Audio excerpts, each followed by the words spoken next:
person was somebody who hadn't testified before, didn't testify yesterday. Longer than I expected, but Sure, and so we I gave felt her uncomfortable interrupting her. No, I understand, and I think she had a very valuable story to tell, and she was very brave coming here, obviously at great risk, and, we understand that. But from here on, if we can condense these testimonies, if we can allow Can you do it in more 10 minutes? questions to come from the members, we'd appreciate that, sir. So with that, please, Melissa, we'd like to hear your story, and please, when you're ready, proceed. Melissa, why don't you tell us your name and tell us as short and as briefly as you can what happened when you were working for Dominion. Sure. My name is Melissa Carone. I was contracted to work for Dominion Voting Systems. I'm a freelance IT worker. I was contracted to work for Dominion to assist with IT during the election. I started work at 6 a.m. on November 3rd at the TCF Center. I got off work at 5 a.m. November 4th. Went home, went to bed, returned to work at 10 a.m. November 4th, stayed until approximately 2 p.m. November 4th. When I got off, I had a doctor's appointment. I was supposed to come back to work. One of the Dominion employees, he's in my affidavit, his name is Samuel, texted me and said, "We're almost done counting ballots. We don't need you to come back." It was getting a little rowdy when I left. I really didn't want to come back anyways. So that is why I was contracted to work for Dominion, assisting with IT. And when you were working there, what did you observe? I observed numerous employees, city workers, running batches of ballots through the tabulators countless times without discarding them first. The tabulating machines would jam 2 to 3 times an hour. When they would jam, the correct process would be to pull out the problem ballot that jammed. Say the problem ballot was number 24 out of 50. I wasn't allowed to touch any hardware at all. I would assist them, tell them to pull out this ballot, put the problem ballot on top. In Michigan, our ballots from the tabulators don't just drop into steel ballot boxes. They are now, as they got tabulated, they are now on top of the tabulating machine, okay? So instead of them taking these, so say, let's keep it number 25 is the problem ballot, it got jammed. So the computer would throw an error. It would say ballot number 25, there's an error.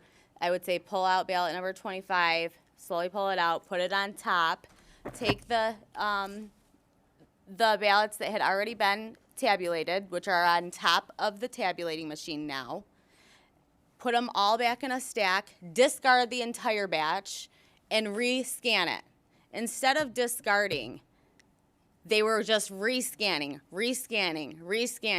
counting ballots 9 to 10 times, counting votes 9 to 10 times. So they were counting the same ballot, the same vote, 9 or 10 times. Yes, sir. They were counting them 9 or 10 How many times did you observe that? These machines would jam 2 to 3 times an hour, each machine. There were approximately 22 to 24 tabulating machines in the TCF Center. I observed it thousands of times. Thousands of times? And how many were there 20 machines, approximately? Approximately between 22 to 24 machines. And were there any Republicans who were observing, or just Democrats? I saw very few Republicans, about 3 And total. how about those 20 machines? Did you see any of them observing those 20 machines? where the ballot was being put in 10 or 20 times? They question. I got some of them questioning me. My manager had came up to. I had called my manager over to a specific tabulating machine. I showed him a number on it, which was close to 500. It should never go over 50. Ballots come in batches of 50. I said, we have a severe problem here. Nick Autonomagonus, which is a part owner of Dominion. And he said, Melissa, I don't want to hear that we have a problem. He said, we are here to assist with IT. We are not here to run their election. That is exactly what he said to me. At that point, I was just really frustrated and upset. I could tell what was going on. I knew what was going on at that point. What was going on? He was in on it. He was in on it. They were all in on it. In on what? They were cheating. It was very, very apparent. It was apparent he knew. It was apparent that he was in on it. And when he caught on to me knowing that he was in on it, he just wanted nothing to do with me. Now, did there come a time when 2 vans pulled up Yes. in the back Yes, sir. late at night? Yes. Tell us about that. Approximately 4 o'clock, the garage door of the TCF Center opened. The counting room in the TCF Center is in the basement. So when the garage door opened, a van pulled up, one on day shift, one on night shift. They were supposed to be for food because they were short on food for the workers. That's what they said over the microphone. That's what Daniel Baxter said. He said they had food for 1/3 of the workers, and that they would provide food and it would be there shortly. Well, food never came out of these vans. Yes, what's your point of order, Representative? We have these people coming in here testifying, making claims. They should be under, we should have them under, what do you call it? Oath? Under oath. Representative, we don't Under do oath that. here. Representative, Here's my we're not affidavit. gonna do I'm that. under oath. You're out of I order. have an affidavit. I'm under You're out oath. of order, Representative. We Mr. don't do that Chairman, here in Mr. Michigan. Chairman, she We've has- never done that. I wrote an affidavit. Mr. Chairman, We're gonna move on. she has an And Biden affidavit. never has done. She has an affidavit under oath. And it should not be Representative. and under oath. Please continue, and if we could have fewer back and forth, and maybe you can tell your story. No, I'm talking with Mr. Giuliani. We really want to get through this, I and know. this is sort of a format that is a little unusual to our committee. So if it's possible to tell a little more of your story, and I understand you're trying to speed it up, but we want to make sure we get through everything today, Mr. Giuliani. Pardon me? Good. And read some from your affidavit. That's your affidavit under oath. So I have 19 things in my affidavit. I was at the TCF Center for 27 hours. I'm a mother. I have 2 children and I have 2 degrees. I'm very, I would never, I don't know any woman in the world that would write an affidavit under oath just to write it. You can go to prison for this. So anyways, I want to make this very clear. I was initially supposed to work at the Detroit Department of Elections building. That was an order by my manager, Nick Autonomagonus, part owner of Dominion. I have it all in emails. I was trained on the adjudication and tabulation process. So in the email, it says you are to park in a parking lot and get shuttled over to this, they referred to it as the Chicago warehouse.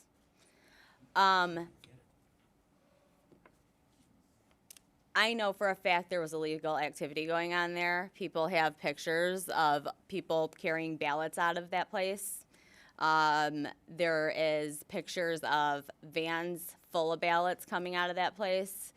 If it wasn't for my mother, I would have went there. My mom told me no way. This sounds really, really weird. And I have 2 young children, as I stated, that I needed access to my vehicle in case something happened. I ended up telling them that, and they said, okay, we'll put you at the TCF Center. Well, Samuel, there was 5 employees, 3 permanent employees of Dominion, 2 contract employees, me, a contract employee, and there was a 90-year-old man. Last name Smiley. I have all of his paperwork. I have all their names, last names. 4 employees that were scheduled to work in the city of Detroit that were not at the TCF Center were all at this Chicago warehouse, which was the city election department building. Anyways, so I also witnessed there was a point in the night where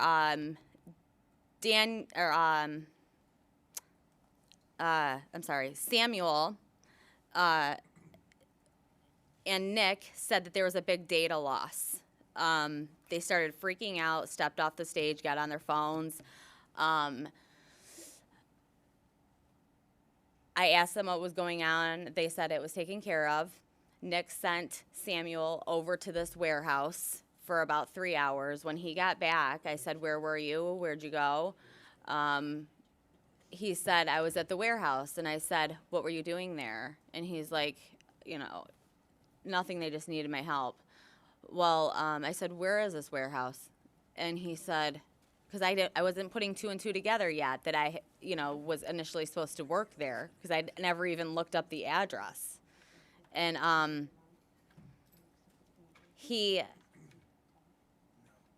what I believe is it wasn't a data loss. It was actually when they found out Trump was ahead 100,000 votes, and they sent Nick over there to assist with these ballots that came in these vans full of ballots that people can attest to that they witnessed being carried out of these vans at the TCF Center. I didn't see any ballots being carried out of vans. I'm not going to lie. I didn't see anything being carried out of them, but I know people who have and that did see this occurring. But I also witnessed the adjudication process. Numerous adjudicators machines were, all the ballots were being judged by 2 Democrats. I heard them talking. One woman said to another woman, are you a Republican or are you a Democrat? She said, I'm a Democrat. And she said, well, so am I. Let's sit together. Sat together all night judging ballots. Thousands of ballots got judged all night by the reason the rule's there is so, it can be a fair process. It wasn't a fair process. It wasn't a fair process at all. And the tabulating problem with them running numerous ballots through these tabulators and just continuing to do it. I had a friend that I knew for over 20 years, and he came up to me and said, he was working the night shift. He came up to me and said, Melissa, we did not get any training at all, none. He goes, I have no idea what I'm doing. He was with 3 other people. I said, I just told my manager that. I said, I could tell you guys don't know what you're doing. And he said, nope, we were trained on the adjudication process, not the tabulation process. And I said, so you don't know what you're doing? And he said, nope. I said, great, that's just great. Because nobody was helping me. I was, running around assisting these people all night long. And it was all day and all night. It was crazy. And they were running these ballots through without discarding them countless times. There were so many ballots that ran through these tabulators numerous times. Without any oversight at all. There's so much. This election, I will say, these Democrats took every avenue possible to commit fraud in this election, and what I saw on the 3rd and 4th was over 20 counts of fraud being taking place in front of my face. And this isn't counting, you know, the ballots that are found in rivers, the ballots found under rocks, the ballots, you know, that ended up. First of all, Representative, please. let me tell you why I'm Representative, asking you to hold it. do you have a point of I order? love how you can What's just your say point of whatever order? you want to say. Do you have a point of order, Representative? She's just. Cynthia wants to defend the fraud. This is funny. All right. Ma'am, please continue. Yeah. So, And also, by the way, I mean, can you maybe speak to your experience? I know we've heard stories of ballots being thrown in rivers, but I want to make sure we're speaking to your experience because we have limited time and we got to Absolutely. get our questions in and the Okay, other well- witnesses. So is there more to your experience? And then, well, okay, I called the FBI okay. on the 8th, November 8th. I talked to two separate women, over 40 minutes. The first one gave her all my information. The phone mysteriously cut out, and she never called me back. I was waiting for her to call me back. She never called me back. I had to call them back, and they never called me back. Never got a call back. Still haven't got a call back. And I had somebody else working on it that has a neighbor that's an old FBI agent, and still haven't heard back from that. Can I ask you just one last question? Sure, sure. Melissa? So how many ballots would you estimate in front of you that you observed were counted multiple times in the machine? Can you put a number to it, an estimated number? At best least you can at do. least 30,000. At least 30,000. Okay. Thank you. Okay. Thank you. And I guess I'll ask a question. I just want to understand. So what is your role with Dominion? Can you clarify that? Hey, you're welcome. My role with Dominion was to assist with IT for the election. So are you you're some kind of contract employee?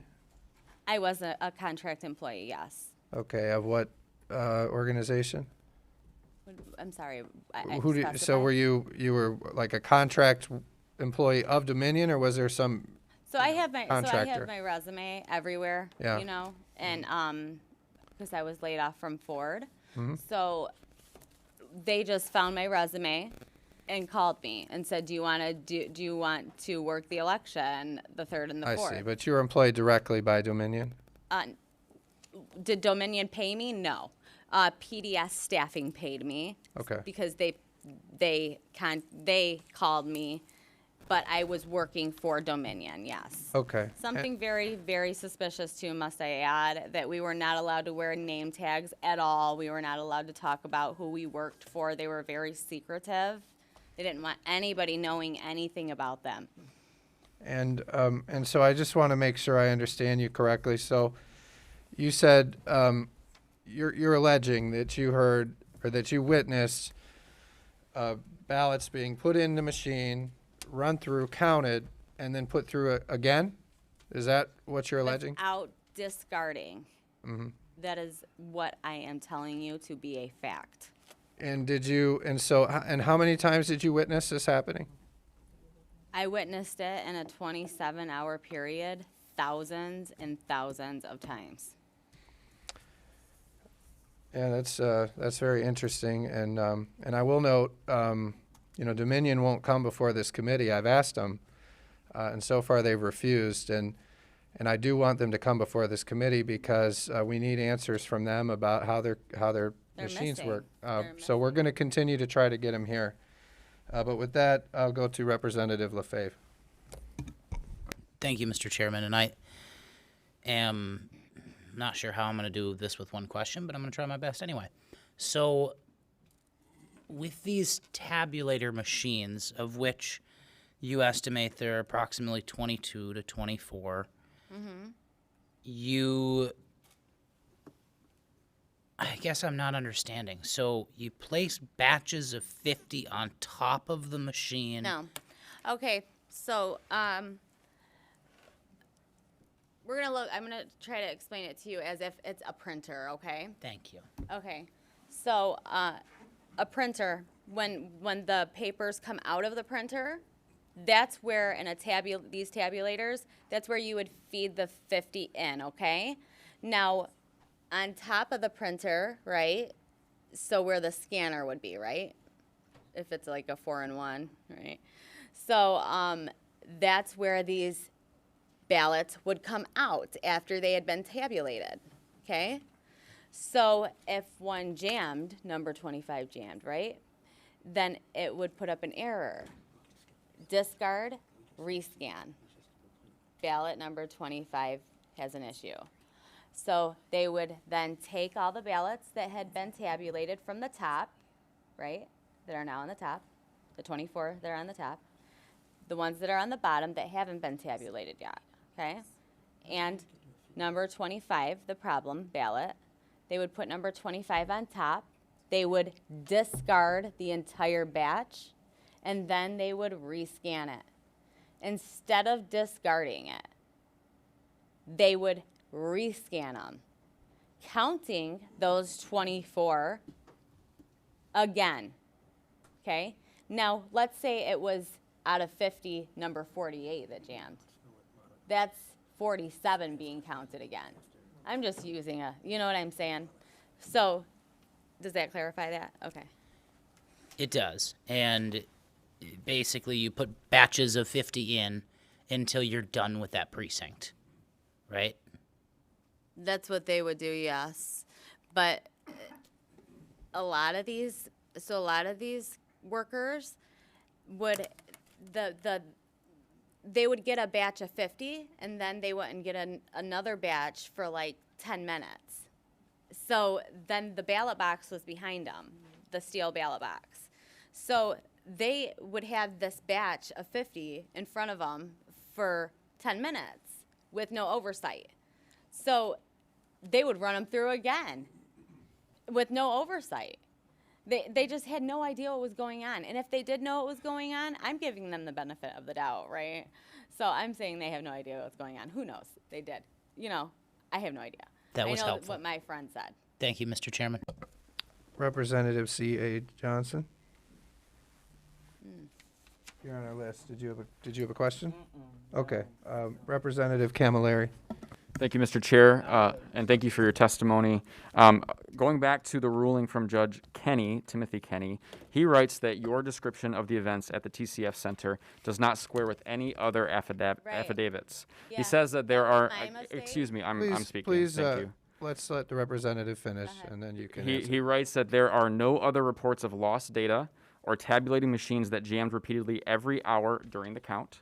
He also writes that neither Republican nor Democratic challengers nor city officials substantiate your version of these events. The allegations simply are not credible, is what Judge Kenny writes. So my question for you is, you know, you're making claims here today that there's systematic fraud in what's going on in our elections. Are the courts also tied up in that fraud? Let me tell you what I did by accident, okay? I gave Channel 7 an interview that they tied in to that and made me the witness that's uncredible. Guess what? There's going to be a couple behind me that are going to say the same thing I just said. And The witness before you was also proven not credible as well by oh the no, same she judge. wasn't because she wasn't even there. Representative The very Camilleri, first let's let her time finish, she has please. talked. The very Ma'am. first time. So I just want to understand, you know, I don't know what exactly all the things that are being talked about there are, but can you tell us what you said today is the truth? Is that correct? Sir, I wrote a written affidavit.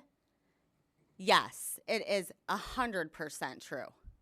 Okay. And did other people observe this? Absolutely. And behind me, you're going to hear a couple. Okay. And we'll hear And from them. let me just hopefully. state this. I was an IT worker on the stage. I was working with Dominion. I had no poll workers were not allowed on the stage. The data loss, nobody would have heard about that besides me, Samuel, and Nick. okay? Just like nobody knows that Samuel went to the Chicago warehouse besides me because I worked for Dominion. They didn't. They're not going to hear that part.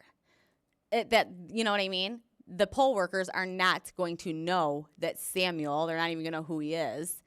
You know, they're not going to know that he went to the warehouse.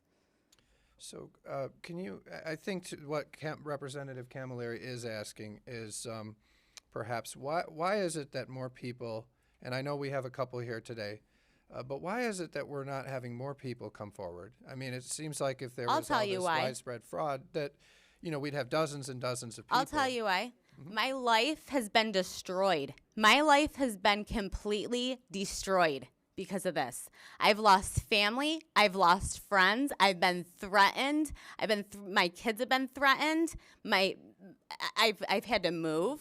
I've had to change my phone number. I've had to get rid of social media.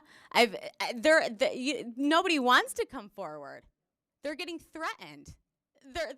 Their lives are getting ruined. I can't even get an actual job anymore. I can't. Because Democrats like to ruin your lives. That's why. All right. Let's Just like they do to Trump. let's move on to Representative Steve Johnson. Thank you, Mr. Chair. So obviously these allegations are very troubling. This is my question here. If these ballots were run through multiple times, as you've alleged, I think you said possibly up to 30,000 times, definitely thousands of times being counted. When we examine the poll book and see who voted, and we count those numbers, Yes. would they then not line up with the total number of votes coming out of Detroit? Later. The poll book is completely off. Completely off. Off by That poll- 30,000? I'd say that poll book is off by over 100,000. And That poll book. Why don't you look at the registered voters on there? How many registered voters are on there? Do you even know the answer to that? No, I guess I'm trying to get to the bottom Zero. of this here. Zero. There's zero. So, my question then is, if the Guess how many? Wait. What about the turnout rate? 120%. Let's let Representative Johnson ask his question, please. so the poll book number, there's two things that could happen here. Either the poll book number, if ballots were counted multiple times, there's two options. Option number one is that the poll book numbers are not going to match. They don't. The actual. Not by thousands and thousands of votes. That's not what we see right now. You That's take a look option number again. one. Take a look again. Option number two is that they essentially were filling in names of people who didn't vote. Dead people too. So is that? Let's I guess let is that your Representative suggestion? Johnson ask his question, and then when I he's thought that done, was his answer. Okay. Well, I guess that's well- my question here is why we're not seeing the poll book off by 30,000 votes. That's not the case. What did you guys do? Take it and do something crazy to it? I'm just saying the numbers are not off by 30,000 votes. So I know what are you I saying saw. that they're filling in? I know what I names? saw, and I signed something saying that if I'm wrong, I can go to prison. Did you? okay, I'm just trying to ask you a let me, legitimate question here. yeah, let's let Representative Johnson ask his question, and then don't interrupt him, and then Okay. if you want to respond to it, that's fine. And did you have more, Representative?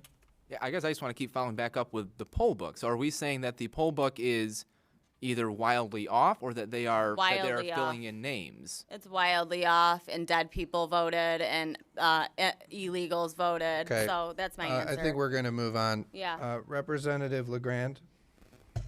Thank you, Mr. Chair. So, ma'am, can I ask you a simple question? Sure.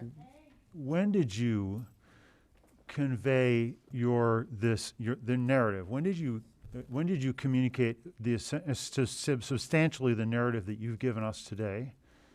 At what do you recall the date that you gave that to the Trump legal team, to Mr. Giuliani and the woman sitting next to him?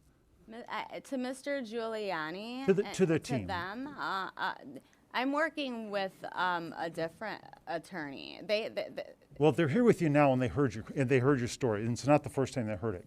When did you tell them I have When did you not give them spoken essentially the directly to narrative you- Mr. Giuliani. Pardon? I'm not, don't be, I'm not asking you to finesse here. I'm asking you, when did you tell them the narrative that When you're did I telling us write my now? first affidavit? November 8th. Thank you. That's a great place to start. Thanks. Right, All right. but does that answer your question? I Because think it does. it was If sent to it's- Lauren if it's- McLaughlin. If the And I narrative. don't I know think if we're he- good here. Got it. We'll move on. So, thank you, Representative LeGrand. Just clarify for the record, I met her for the first time today and talked to her for the first time yesterday. But if you're saying the affidavit is essentially consistent with her testimony today, and that was submitted on November 8th, that's great. That's what I wanted to know. I can't hear you, I'm sorry. That's okay. I think everybody else could. His statement was, I think his statement was, if the affidavit matches the testimony today, you're good. Is that what you said? Of course it matches it. Okay. All right. With that, I think we'll move on to our next person, if that's all right. Thank you for your testimony today. Andrew Cito and Hima. Is that right, or are we going to do the colonel? I Which thought one? we'd do Andrew and Hima next together.